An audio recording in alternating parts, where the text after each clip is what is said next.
वाहनावरील नियंत्रण सुटल्यानं फरशी पुलावरून उसाचा ट्रक थेट पाण्यात कोसळल्याची घटना घडली आहे।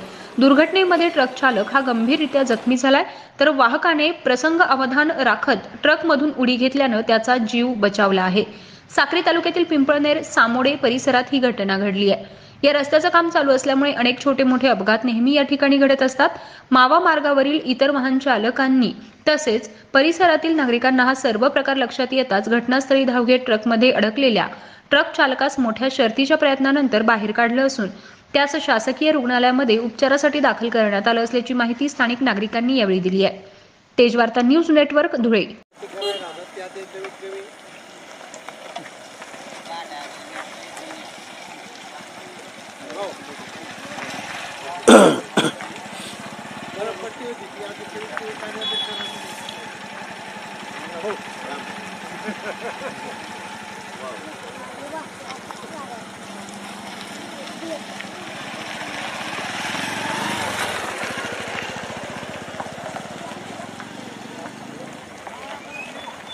कच्चं बांधकामाचं काम करायला सांगा तुम्ही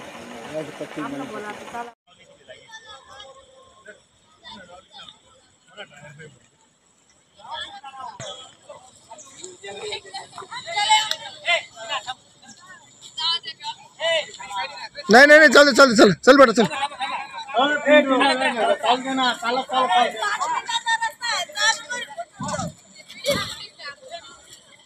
थांबा जा जा जा जा। इकडून काय पाहिजे तर इकडून चला।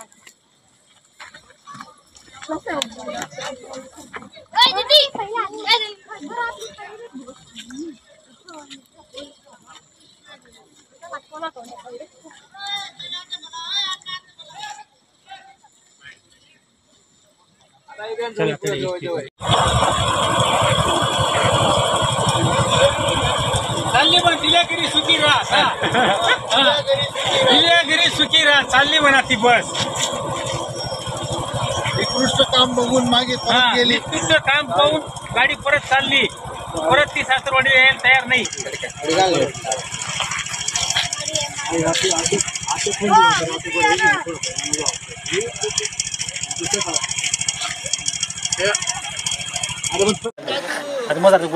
नाही अजिबात नाही।